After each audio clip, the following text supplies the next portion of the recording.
నేర్చుకోండి, పాడేయండి, కలిసి పాడేయండి. ఆటోమేటిక్గా పాట మీకు వచ్చేస్తుంది. రాగం చక్కగా నేర్చుకోవడానికి సిద్ధమైంది.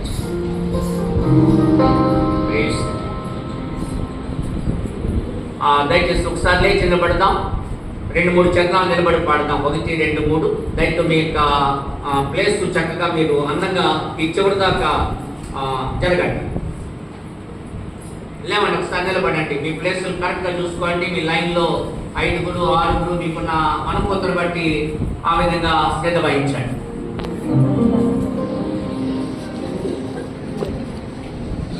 చక్కగా జరగండి. బైబిల్స్ సాధ్యం ధర ఫోన్లో పెట్టుకోవడానికి శ్రద్ధ వహించండి.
Moga